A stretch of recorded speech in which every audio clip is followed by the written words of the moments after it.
नमस्कार, कृषि समाचार में आप सभी का स्वागत है। आइए जानकारी लेते हैं प्रमुख कृषि समाचारों की।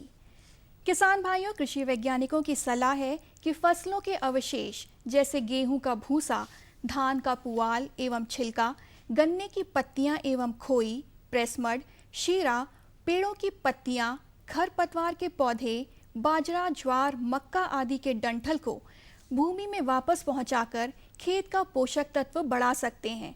आमतौर पर इन अवशेषों को खेतों में जला दिया जाता है, जिससे पर्यावरण प्रदूषित होता है। अवशेषों के पोषक तत्व नष्ट हो जाते हैं, साथ ही खेतों के जीवांश पदार्थ भी नष्ट हो जाते हैं। किसान भाइयों, इन अवशेषों से अपने खेत में नाइट्रोजन, फास्फोरस, पोटाश, सूक्ष्म तत्व तथा कार्बनिक पदार्थ की मात्रा को बढ़ा सकते हैं। हर परिवार को बैंक से जोड़ने के लिए शुरू की गई जन धन योजना के खाते में किसानों को सीधे खाद की सब्सिडी देने का मसौदा तैयार कर लिया गया है। सहकारिता के तहत 1968 में स्थापित इफ्को ने सब्सिडी का मसौदा भारत सरकार को सौंप दिया है। भारत सरकार से मंजूरी मिलने के बाद किसानों को खाद पर मिलने वाली सब्सिडी सीधे किसानों के खाते में पहुंचेगी। उल्लेखनीय है कि इफ्को ने इस मसौदे पर भारत सरकार को सौंपने से पहले इसका परीक्षण कर लिया है। हिमाचल प्रदेश के बिलासपुर और झारखंड के रांची में इस योजना का सफल परीक्षण किया जा चुका है। खाद पर सब्सिडी लेने के इच्छुक जिन किसान भाइयों का बैंक खाता नहीं है, उन्हें सलाह दी जाती है कि वे अपना शीघ्र जनधन खाता खुलवाएं। उत्तर प्रदेश सरकार ने धान की क्रय नीति निर्धारण का आदेश जारी कर दिया है, जो इस महीने की पहली तारीख से लागू हो गई है। खरीद 31 जनवरी 2015 तक चलेगी। नए नियमों के अनुसार किसानों को क्रय केंद्रों पर धान बेचने के लिए जोत बही या खतौनी अनिवार्य रूप से ले जाना होगा।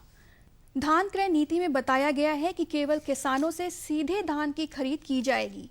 विक्रेता किसानों का मोबाइल नंबर धान क्रय पंजिका में अंकित किया जाएगा। किसानों की वास्तविक पहचान के लिए फोटोयुक्त पहचान पत्र के आधार पर ही धान क्रय किए जाने की व्यवस्था का पालन किया जाएगा। उत्तर प्रदेश सरकार ने इस सत्र में 25 लाख टन धान खरीदने का लक्ष्य निर्धारित किया है। उत्तर प्रदेश में शीघ्र खाद्य सुरक्षा कानून 2013 लागू होगा। उत्तर प्रदेश शासन की कैबिनेट बैठक में इसे लागू करने के लिए मंजूरी मिल गई है। अब महकों के आधार पर जिलेवार लाभार्थियों की सूची बनाने का आदेश सभी जिलों के संबंधित अधिकारियों को भेज दिया गया है। हालांकि अभी नए कानून की नियमावली और आयोग का गठन होना है, जिसके लिए कैबिनेट नोट खाद्य आपूर्ति विभाग द्वारा शासन को भेजा जा चुका है।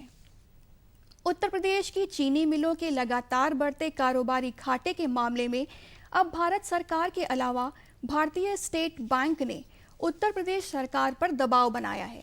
भारतीय स्टेट बैंक सहित केंद्रीय उपभोक्ता मामले, खाद्य एवं सार्वजनिक वितरण प्रणाली मंत्रालय ने उत्तर प्रदेश सरकार को संकटग्रस्त चीनी मिलों की परेशानियों को दूर करने के लिए पत्र लिखा है।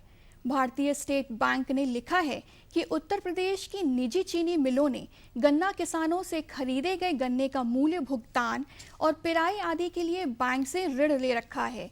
यह ऋण समय से चुकता न कर पाने के कारण अब ये मिलें नॉन परफॉर्मिंग एसेट्स यानी एनपीए की श्रेणी में आ गई हैं। इस वजह से अब इन बकायेदार चीनी मिलों के विरुद्ध कर्ज व उस पर देय ब्याज की वसूली के लिए प्रभावी कार्यवाही जरूरी हो चली है। अगर उत्तर प्रदेश सरकार आर्थिक संकट में घिरी इन चीनी मिलों की सहायता के लिए कोई ठोस पहल नहीं करती है, तो बैंक इन मिलों को भविष्य में किसी भी तरह की कोई मदद करने में असमर्थ होगा। तो किसान भाइयों, ये थे आज के कुछ प्रमुख कृषि समाचार और आइए अब जानकारी लेते हैं खेती बाड़ी की कुछ समसामयिक बातों की। किसान भाइयों, धान की फसल को गंधी कीट से बचाव के लिए फूल आने के समय मेलाथियोन 5% चूर्ण अथवा लिंडेन 1.3% चूर्ण 25 से 30 किलोग्राम प्रति हेक्टेयर की दर से सुबह या शाम हवा कम चलने पर बुरकाव करें। किसान भाइयों, आपको बताते चलें कि गंधी कीट धान की बालियों का रस चूस लेता है, जिससे उसमें दाने नहीं बनते और प्रभावित बालियां सफेद दिखाई देती हैं। तना छेदक कीट से धान की फसल को बचाने के लिए ट्राइकोग्रामा नामक परजीवी को 8 से 10 दिन के अंतराल पर छोड़ें। किसान भाइयों, तना छेदक कीट के आक्रमण से धान के पौधे से सूखी बाल बाहर निकलती है। गेहूं की असिंचित प्रजातियों की बुआई इस महीने के दूसरे पखवाड़े से नवंबर के पहले पखवाड़े तक उचित नमी में कर सकते हैं। बुआई पंक्तियों में हल के पीछे कूड़ों या फर्टीसीड ड्रिल्स के द्वारा करें। बीजों को कार्बोक्सिन, अजेटोबैक्टर व पीएसवी से उपचारित कर बुआई करें। असिंचित दशा में गेहूं की प्रजातियां हैं मगहर यानी के 8027, इंदिरा यानी के 8962, गोमती यानी के 9465, HDR 77, HD 2888। अरहर की अगैती फसल में फली छेदक कीट की रोकथाम के लिए मोनोक्रोटोफॉस 36 EC या कार्बारिल 50% घुलनशील चूर्ण की 2 किलोग्राम मात्रा को 800 लीटर पानी में घोलकर प्रति हेक्टेयर की दर से छिड़काव करें। शरदकालीन गन्ने की बुआई के लिए इस महीने का पहला पखवाड़ा उपयुक्त माना जाता है। बुआई के लिए शरद ऋतु में बोए गए गन्ने से बीज प्राप्त करें। राई और सरसों की बुआई का यह उपयुक्त समय है। समय से बुआई के लिए प्रजातियां हैं वरुणा, नरेंद्र राई 8501, रोहिणी। आलू की अगैती किस्में जैसे कुफरी अशोका, कुफरी चंद्रमुखी, कुफरी जवाहर की बुआई इस समय कर सकते हैं। बुआई के समय प्रति हेक्टेयर 80 से 100 किलोग्राम नाइट्रोजन, 60 से 80 किलोग्राम फॉस्फेट और 80 से 120 किलोग्राम पोटाश का प्रयोग करें। अपने पशुओं को खुरपका, मुंहपका रोग प्रतिरोधी टीके लगवाएं। इन्हें कृमिनाशक दवा भी पिलाएं। नवजात बच्चों को खीस यानी कोलेस्ट्रम अवश्य पिलाएं। खेतीबाड़ी की इन समसामयिक जानकारियों के बाद आइए अब जानकारी लेते हैं कुछ प्रमुख मंडियों के ताज़ा औसत भाव की।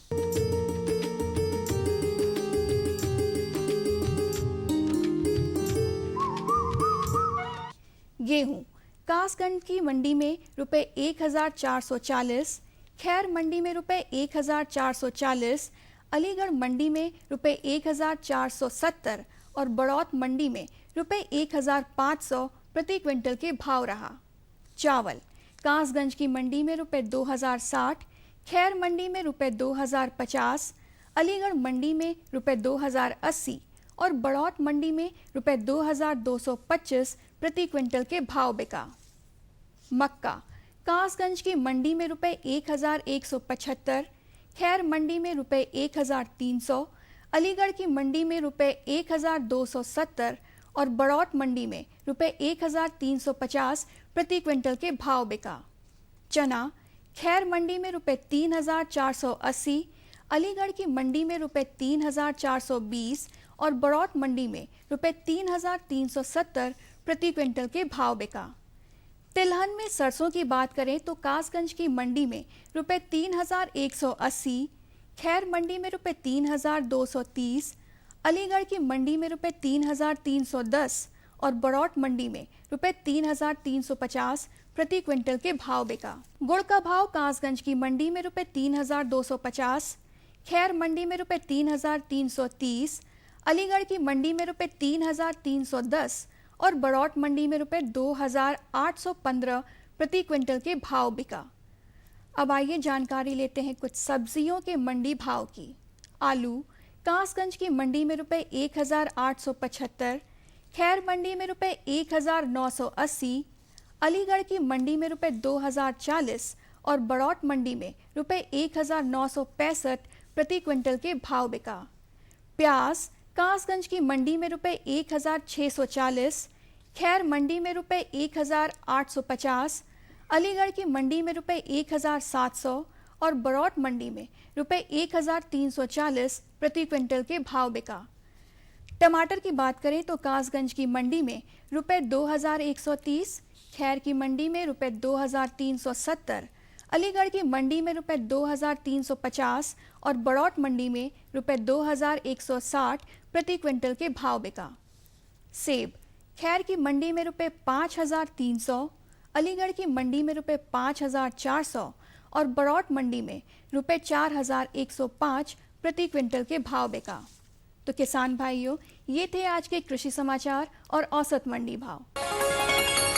और बताओ। बस। अरे ये क्या भैया जी, बस इतनी सी रासायनिक खाद? किसानी छोड़ रहे हो क्या? किसानी नहीं, नादानी छोड़ रहे हैं। मिट्टी की जांच कराई है।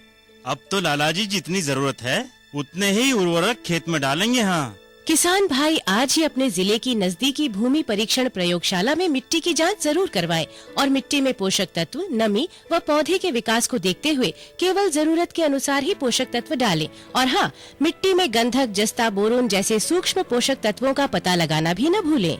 उर्वरक और जैविक खाद के सही उपयोग से भूमि का उपजाऊपन बनाए रखें, उत्पादकता बढ़ाएं, खर्चा घटाएं और बहुमूल्य विदेशी मुद्रा बचाने में भी सहयोग दें। और हाँ, धीमी गति से नाइट्रोजन उपलब्ध कराने वाले उर्वरकों जैसे नीम लेपित यूरिया को प्राथमिकता दें और यूरिया का पत्तों पर छिड़काव करें। अरे वाह, तू तो सचमुच समझदार हो गया रे। अधिक जानकारी के लिए संपर्क करें जिला कृषि अधिकारी या किसान कॉल सेंटर। अम्मा खाना दे दो ना। सबर कर गोलू, अभी दाल नहीं गली है। तू फिक्र ना कर गोलू की अम्मा, अब की बार अपनी दाल खूब गलेगी। क्या मतलब जी? अब की बार NFSM के तहत दाल की पैदावार को बढ़ाने के तरीकों को दिखाने के लिए देश में 1000 क्षेत्र चुने गए हैं, जिसमें हमारा इलाका भी आ गया है। पर इससे हमें क्या फायदा? हमें 5 एकड़ खेती के लिए खाद और कीटनाशक के अलावा बढ़िया बीजों की एक मिनी किट भी मिलेगी। इतनी दाल का करेंगे क्या जी? अरे भगवान, सरकार ने दलहन का समर्थन मूल्य भी खूब बढ़ा दिया है और इनकी खरीद का भी पूरा इंतजाम कर लिया है। इससे आमदनी बढ़ेगी और फिर हमारा गोलू अच्छे स्कूल में जाकर के कृषि वैज्ञानिक बनेगा। हाँ शामू भैया, सरकार कह रही है पूर्वी भारत में भी दूसरी हरित क्रांति आएगी। अरे ये तो पंजाब और हरियाणा में हुआ था, यहाँ तो अनाज की पैदावार अब भी कम है। सरकार की बातों में कुछ तो दम होगा। आखिर यहाँ बारिश 3 गुना होती है। चलो वैज्ञानिक का नंबर मिलाते हैं। अरे वाह, आ गए। नमस्ते सरपंच जी। हाँ भाई, उपजाऊ जमीन की कीमत को पहचानो। जरूरत है सिर्फ सही किस्म और तकनीक अपनाने की। पूर्वी भारत में सरकार कम गहरे नलकूप और बोरवेल के निर्माण के लिए सहायता दे रही है। लेकिन सरकार से और मिलेगा क्या? भरपूर मदद, जमीन की तैयारी से लेकर फसल की कटाई तक तकनीकी सलाह। 1000 हेक्टेयर के सैकड़ों क्षेत्रों में चावल और गेहूं के खास प्रदर्शन भी चल रहे हैं। अरे वाह, फिर तो हमारे खेत भी लहला उठेंगे। क्या ये सपना सच होगा? हाँ जरूर, पूर्वी भारत अब हरित क्रांति का अग्रदूत होगा। आओ हम सब मिलकर कदम बढ़ाएं। किसान भाइयों नमस्कार। कृषि समाचारों के बाद कार्यक्रम में आप सभी का स्वागत है। भाइयों, कहा जाता है जो आगाया सो सवाया। अगर हम किसी भी फसल को सही समय पर लेते हैं या पहले लेते हैं तो बाजार में पहले आती है और हमें लाभ अच्छा मिलता है। इसी तरह से अगर हम आलू की अगेती खेती करते हैं और बाजार में हमारा आलू पहले पहुंचेगा तो हमें ज़्यादा लाभ मिलेगा। आलू की अगेती कैसे हम करें, वैज्ञानिक ढंग से कैसे करें, इस विषय पर जानकारी देने के लिए हमारे साथ हैं डॉक्टर वाहिद अली, उप निदेशक उद्यान मंडल लखनऊ। डॉक्टर साहब, कार्यक्रम में आपका स्वागत है। डॉक्टर साहब, सबसे पहले हम ये जानना चाहेंगे कि जो हमारे किसान भाई अगेती आलू की खेती करना चाहते हैं वो किस तरह से भूमि का चुनाव करें और कैसे अपने खेत की तैयारी करें। किसान भाइयों, जैसे कि हम सामान्य आलू की खेती जब करने की बात करते हैं तो हमारी ज़मीन थोड़ा ऊंची है या नीची है या वैसे भी है, कोई दिक्कत वाली है, तब भी हम कर लेते हैं। लेकिन चूंकि अब आप अगेती खेती करने जा रहे हैं तो इसके लिए सबसे बड़ी ज़रूरी चीज़ होती है कि ज़मीन आपकी थोड़ी ऊंची होनी चाहिए और मुख्य रूप से बलुई दोमट होनी चाहिए कि अगर पानी बरस भी जाए हल्का फुल्का या कुछ है तो मिट्टी आपकी आसानी से सूख जाए। दूसरी सबसे बड़ी चीज़ आती है कि उसमें जल निकास की व्यवस्था बहुत अच्छी होनी चाहिए। ये चीज़ें भूमि के चुनाव में बहुत ज़रूरी है। एक तो ऊंची हो, बलुई दोमट हो जिसमें पानी सोखने की क्षमता बनी रहे और जल निकास की आपकी सुव्यवस्था अच्छी रहे। ऐसी ज़मीनों में आप आलू की अगेती खेती करेंगे तो उससे आप फ़ायदा ले पाएंगे। डॉक्टर साहब, कहने का मतलब है कि जल भराव न हो और अगर पानी बरस भी जाता तो जल निकासी की व्यवस्था हो, ऐसे खेत का चुनाव करें। डॉक्टर साहब, खेत का चुनाव किसान भाइयों ने कर लिया, अब उसकी तैयारी कैसे करें? किसान भाइयों, खेत में सबसे बड़ी ज़रूरी चीज़ है कि हरी खाद अगर आपने बो रखा है पहले से, आप बहुत अच्छी बात है, उसमें ढेंचा की बुआई करके आप 1-1.5 महीने बाद जो आपकी तैयार हो जाती है, थोड़ा 1-1.5 फीट का हो जाता है, आप पलटाई कर देते हैं। खेत में आपकी मतलब उर्वरता शक्ति बढ़ जाती है, जीवांश युक्त हो जाता है, तो इसमें आपको खाद वगैरह की ज़रूरत कम पड़ती है। जो हम खाद उर्वरक का प्रयोग करते हैं तो इसमें कम ज़रूरत पड़ती है। वैसे सबसे बड़ा ज़रूरी चीज़ है कि आपने हरी खाद अगर कर लिया तो बहुत अच्छी बात है, अन्यथा फिर गोबर की खाद का जुताई के समय प्रयोग करेंगे। किसान भाइयों, सबसे बड़ी ज़रूरी है कि आलू आप देख रहे हैं कि ज़मीन के अंदर बढ़ती है तो मिट्टी भुरभुरी होनी चाहिए। अब भुरभुरी करने के लिए आपको कोशिश करना होगा कि एक जुताई गहरी हो जाए ताकि आपकी मिट्टी थोड़ी पोली हो जाए, और फिर 3-4 जुताइयाँ कायदे से करके उसको भुरभुरा बना लें, पाटा लगा दें कि ताकि बराबर हो जाए। फिर आपकी मिट्टी जो है वो ज़मीन आलू की बुआई के लिए तैयार हो जाती है। डॉक्टर साहब, अगर हमारे किसान भाई अगेती आलू की खेती करना चाहते हैं तो कौन सी उन्नतशील प्रजातियां हैं जिनको किसान भाई बो करके अच्छा लाभ प्राप्त कर सकते हैं? जो कम समय में तैयार होने वाले हैं, यानी कि लगभग 70 से 80 दिन में तैयार होने वाली किस्में हैं जी। इसमें कुफरी ख्याति है, नई किस्म है अभी। कुफरी अशोका है जो हमारे किसान भाई आमतौर पर करते चले आ रहे हैं। कुफरी पुखराज, कुफरी सूर्या, ये 4-5 किस्में ऐसी हैं जिन अगेती किस्म के रूप में 200 से लेकर 250 कुंटल प्रति हेक्टेयर तक का उत्पादन ये दे जाती हैं जी। लेकिन चूंकि अब हम अगेती खेती कर रहे हैं, हमें कम समय में तैयार करना है, तो इससे हमें भले भी थोड़ा कम भी उत्पादन होता है तो बाजार भाव इतना अच्छा मिल जाता है कि वो हमारा कवर हो जाता है। दूसरी चीज़, हमारी खेत भी जल्दी खाली हो जाता है, अगली फसल के लिए हम 2 फायदे उठा लेते हैं। डॉक्टर साहब, अधिकांश ये होता है कि जो हमारा आलू होता है बीज का, वो शीत गृहों में रखा होता है, तो किसान भाई अगर आलू का बीज लेते हैं तो शीत गृहों से ला करके बोने के बीच में उन्हें क्या सावधानियां रखनी चाहिए? किसान भाइयों, आपने देखा होगा कई बार कि जैसे कोल्ड स्टोरेज यानी शीतगृह से आलू निकालने के बाद अगर आपने 1-2 दिन के अंदर सीधे खेत में बुआई कर दिया तो जिसको आम भाषा में पटका कहते हैं, आपकी आलू अंदर ज़मीन के अंदर पड़ते, चूँकि तापमान भी ज़्यादा रहता है और सीधे कोल्ड स्टोर से शीतगृह से निकल के आती है, उसका तापमान कम होता है तो वो उसमें सड़ने लगती है और उसकी वजह से पट की आवाज़ भी आती है। अगर आपने रख रखा है, बोरे में पैक भी रख रखा है, तब भी वो पट की आवाज़ करके फूटने लगती है। तो सुझाव है किसान भाइयों कि इसको निकालने के बाद आप कहीं छाया वाली जगह में इसको फैला दें। 3-4 दिन में आप देखेंगे तो इसकी नमी सूख जाएगी और थोड़ा अंकुरण की भी ज़रूरत होती है, उससे आपके बढ़ने में थोड़ा कम समय लगेगा। तो 3-4 दिन के लिए और छोड़ दीजिए, यानी हफ्ते 10 दिन अगर इसमें सूखने मौका मिल जाता है, बढ़िया अंकुरित हो जाए, तब आप बुआई करेंगे तो उससे नुकसान की संभावना कम रहेगी, ज़रा सा भी आपके पौधों को बढ़ने में सहूलियत मिल जाएगी। डॉक्टर साहब, अगर हम बीज लेते हैं तो बीज बोने के लिए हम आलू के कंद को काटते हैं, तो काटने में क्या सावधानी रखनी चाहिए कि कंद हम कैसा काटें, किस तरह से बीज बनाएं जो अच्छा जमाव करे? किसान भाइयों, पहले से हमारी एक परंपरा बनी हुई है कि आलू को काट के बोने की। पहली चीज़ तो ये है कि आलू को काट कर बोना ही नहीं है आपको जी। इसका जो साइज होता है वो आप देख लीजिए, उसका ब्याज जिसको हम कहेंगे यूँ 3 से लेके 5 सेंटीमीटर के बीच होना चाहिए। हाँ, ये ज़रूर है कि अगर आलू का कंद आपका ज़्यादा बड़ा हुआ तो उसमें आप दूरी बढ़ा दीजिए। जो हम निर्धारित दूरी यहाँ से सुझाव देते हैं कि आप लाइन से लाइन 60 सेंटीमीटर यानी 2 फीट रखेंगे और 15 से 20 सेंटीमीटर पौधे से पौधा की दूरी रखेंगे। तो अगर आपका बीज बड़े साइज़ का यानी 5 सेंटीमीटर, जो ब्यास हमने भी बताया कि 5 सेंटीमीटर से ऊपर, तो उसको बजाय काटने के आप थोड़ी दूरी बढ़ा दीजिए। दूरी बढ़ाने से ये होगा कि आपका उत्पादन बना रहेगा और आपको आलू काटनी भी नहीं पड़ेगी। शुरुआती दौर में जो कंद में हमारा भोज्य पदार्थ इकट्ठा है, पौधा शुरू में उसी से अपनी खुराक लेकर आगे बढ़ता है। आप अगर काट देते हैं तो उसमें एक तो सड़न शुरू हो जाती है, कुछ सूख जाता है, कुछ सड़ जाता है और खुराक भी बराबर मात्रा में नहीं मिल पाती है। इसलिए किसान भाइयों को सुझाव है कि उसमें बिना काटे हुए आप आलू की बुआई करेंगे तो ज़्यादा बेहतर होगा, फसल भी आपकी अच्छी रहेगी, उत्पादन भी बढ़िया चलेगा। अगर हम बुआई करते हैं तो लाइन से लाइन की दूरी क्या रखें और बीज से बीज की दूरी क्या रखें अगेती आलू में?